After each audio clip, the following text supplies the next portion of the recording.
Hello and welcome to this week's podcast, again in a different location.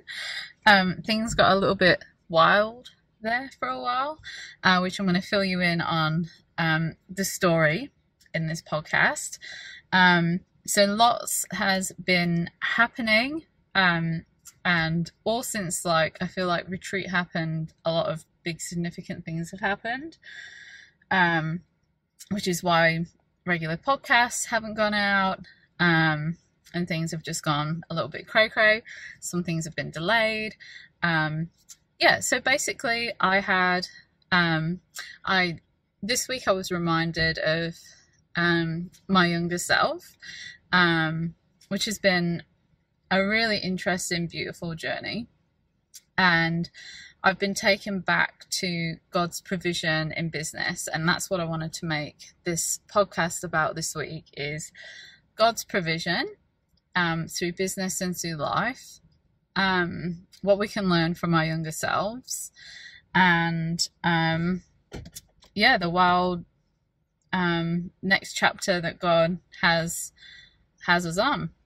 So, as a lot of you know, my life involves quite a bit of travel, and we're on the road again, which is why this podcast is coming to you from my van and why I'm not picture perfect. But I thought, don't be ashamed of that. Keep it real, because this is a life for some of us. We are on the road, we're traveling different places, we're doing different things. So yeah, it's just where I just have to do this one today, and let's just keep it real. So first of all, going to talk about God's timing and how we should never question God's timing. I mean, it's good to learn, but just the trusting of God's timing, I guess. So at the beginning of this year, I had a friend contact me who runs a marketing agency, which is literally just down the road from where I live. He was going to be taking on a big contract down the coast and wanted to know if I'd come and work for him for this contract. And he got the contract and I said yes. So I went and did, it wasn't full time, just a few hours a week, or a few days a week, should I say. And then I was still doing, obviously, CWB and a few other things on the side of that, and still doing some automation girl stuff. So that started just before Christmas, up until basically the retreat. Now, it was a full-on job. It required a lot of me. It was very fast-paced, and managed to get my friends through a kind of the settling period with that account, I guess you might say. So we had the retreat. That was at the end of Feb, beginning of March. And then at the end of the retreat, I just had a feeling that this contract was going to be coming to an end with my friend, which is totally fine. No problems from me at all, no hard feelings, anything like that. And then when I went in on the Monday, we had the conversation and it was time. So God had prepared me. I just already knew that it was coming to an end, which was really amazing. So that was just one aspect of amazingness. So I had a week of just handing over, getting everything ready, and then ending with him. But when I also came back from the retreat, I found out that I would be going in for a varicose vein removal operation, which was going to be happening in 2 weeks' time. So, and I'd originally just planned that I would just, work from home for the 2 weeks after the operation and then be able to work. But it ended up being that ended that contract anyway, so I'd just be doing normal work from home business stuff. So I had a week finishing off the marketing contract, and then I had a week basically to try and sort my life out, try and get everything sorted from retreat, try and make plans for CWIOB, because we've got a conference coming up and I wanted to get the marketing organized for that. And then I'd had the op, and now I feel like maybe my surgeon and his team played the surgery down a little bit, or it was just my body taking a long time to recover. But it took me 2 weeks of solid resting to finally get to a point where I can walk again properly, I can drive. So that was 18 days ago now, that I had the up, and then I've just spent these 2 weeks recovering. And maybe like 2 years ago, just pre-COVID, I signed up to do Cert 4 in real estate. So in Australia, you need to do a Certificate 4 to be able to become a real estate agent and to sell property for someone else, like under a principal. And then there's a couple bits more that you need to do to actually open up your own real estate agency. But that's not the plan for us. I'm actually doing this so that we can become a buyer's agent for people, because some of you might know we absolutely love property, we love investing, and like we love renovating, developing, all that kind of stuff. And like that's how we originally got into business per se. So I thought, well, I've got my feet up for these 2 weeks. Like, I want to start smashing out some of this course, because it's taken me a long time just to get to this point with it. I am not a studying kind of girl. I can learn like practically, but sit me down and make me just read from a computer and answer questions, I am not that girl. And I don't learn that way. So it's been a challenge. So I've been spending the time off like smashing through some of that, which has been really good, and just doing it when I can, trying to keep on top of CWIB stuff. And then obviously I've had 2 weeks off, like without forcing myself to do much of anything, and just do this course kind of when I felt like it. And doing this course has only really been in the second week, because the first week I was just absolutely smashed. Yeah, and then on Friday that's just gone, we had a phone call from one of our property managers up in Queensland in Australia, letting us know that the tenant had filed for domestic violence and had given us 7 days notice to terminate the agreement that we just actually put in place for another year. And the property has not been looked after. So there's a lot of damage to the property. A lot of the paint and things have been picked off. Like the roof actually needs a lot of work. It's due for an upgrade of the bathroom and the kitchen anyway. And we've been like talking in the background about what we want to do with that property. But now we've been forced to kind of say, well, she's moving out. The place is a state and we're going to have to go up and fix things anyway. Do we just do everything all at once? The problem being myself and my husband are only at half capacity. So in the past, and this is what got me thinking about the past, we have done interstate renovations before, and I was taken back to the very first one we ever did, and I can remember we went there, we hired a tiny little like Hyundai i something. We packed our suitcases with tools. We had like a battery powered saw and drills, and we just packed our bags with whatever we could, and we got on the plane and we went up there with this hired car, and this is a different property, but we did our first renovation. And I can just remember my younger self sat on the plane just asking Jesus to provide us with a ladder, because obviously we couldn't fit a ladder in our bag, and like that's one of the main things that you actually kind of need to be able to paint and stuff. So I was like, oh please Lord, like provide us a ladder. And I was messaging friends about a ladder, and it really wasn't working out. And we got to the property. You okay, B? You want to come up? I've got B with me.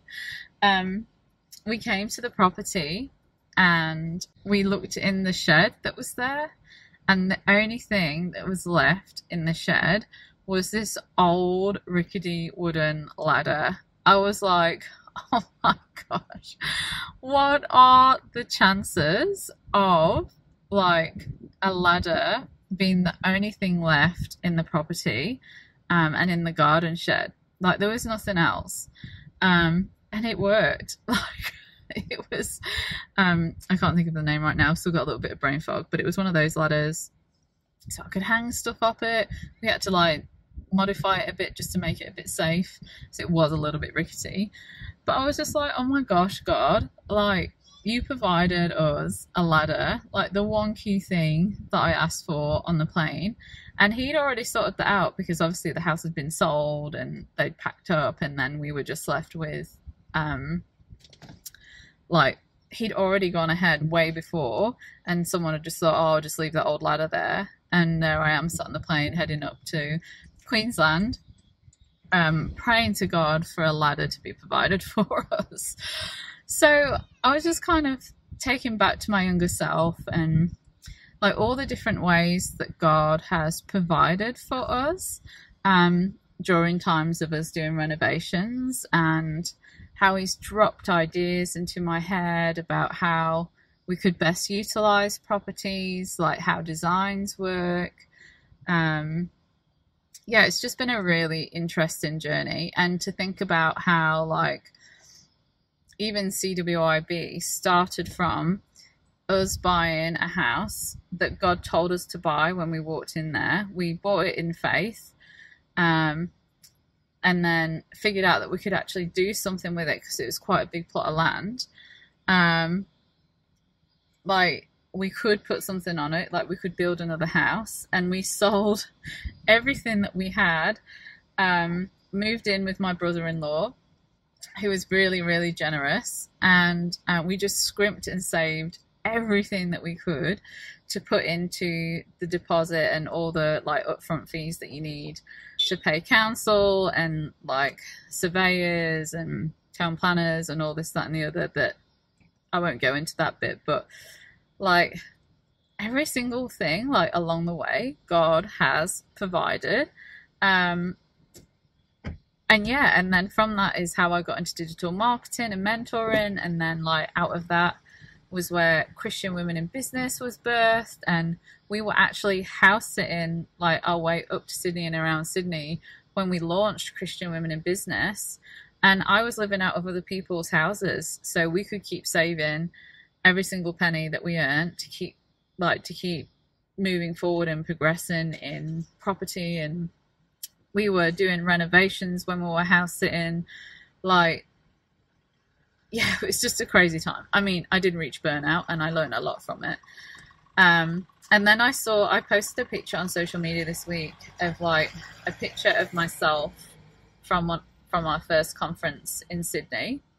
And I just remember looking at like how I felt. I felt like I was not untouchable, but I think I wrote on the social media post, it was like an innocent courage.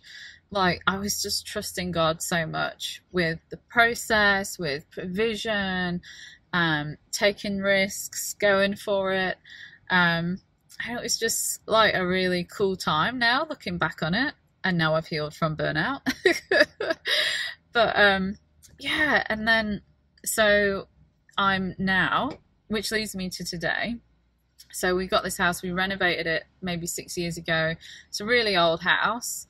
But it's really good structures, really good bones, and some of the bits in it do need an upgrade now. So here I am. So that was on Friday. It's to put a time in. It's Tuesday. Yesterday I spent the day cleaning my inbox, getting back to clients, letting everyone know who needed to know that I'm actually going to be off for the next month. Setting up auto replies, working out podcasts and the team and who can help me with what. And I just kind of said to God yesterday, I'm going to say yes to anyone who offers help and try and think creatively of how they can help, whether it be the renovation or like stuff with CWIB, whatever it might be. Like I'm just going to say yes to the provision. So that was yesterday. So today I'm on my way down the south coast. I'm in my van and I'm going to drop Boo off at the farm, and she's going to stay with Nana for 2 weeks. I'm going to pack the van with all of our reno gear. I am going to stay the night because I am still getting tired really easily. And and we've had a break. This is why we're having a break at a beautiful spot called Gerringong. Yeah, so I'm going to head back down, sort all that stuff out, stay the night, drive back up to Sydney, which will be Wednesday. We have Nate's good friend coming around for dinner. It's his 40th on Wednesday night. And then I will spend the day repacking the van with some of the stuff we've still got in Sydney, and get all the mattresses in, because obviously we need somewhere to sleep up there, sort all our bedding out. We'll be taking our camping stuff up because it's just the easiest way to have like cookery and stuff. Nath finishes work, which is my husband, on the Thursday, and then we're going to be driving up Friday. So life's got a little bit cray-cray, but that's okay. But it just means that we've had to improvise on a few different things. So maybe next week, in the next couple of podcasts, some will come from me, and some will actually come from the girls who run our co-working in our CWIB membership. So they've offered to, or they asked how they could help, and I was like, how do you fancy just recording a couple of podcasts? And they were like, we can do that. So you're going to be hearing from them over the next couple of weeks. Emails might not go out as regularly, but we are here. And if you're not following me on Instagram, you can follow me on at Sarah Jane Meeson. I do have it as private. And if you look legit, I will let you in. Or if you keep following Christian Women in Business on Instagram, I'll be updating the stories and sharing stuff and the journey, and just, yeah, seeing how provision will fall out this time. So yeah, I'm gonna crack on with the drive. But that's a little story of God's provision, and just one really encouraging story from a few years back, doing our first ever interstate renovation, and how God provided the things that we needed. I hope this encourages you in your business, that know God's got you. It just might be in the most precious, unbelievable ways, and not how you thought. Yeah, and I'll just share this journey and give you some updates along the way. Maybe I'll do a video podcast while we're up there. Yeah, I'll just wait for God's guidance. So everything's still okay. We're still going forwards. I'm healing good. This is going to be a very, very slow renovation. Like I say, when we are at full capacity, we usually give ourselves about 4 days to just smash it out. But we're actually going to give ourselves about 2 weeks to do this one. So we'll just take our time, listen to our bodies, and then, yeah, see how we go. So that's it for today. I hope you are well, and I hope that this little insight into my life and just a different kind of podcast and video has given you encouragement, and I'll catch you next time. Bye.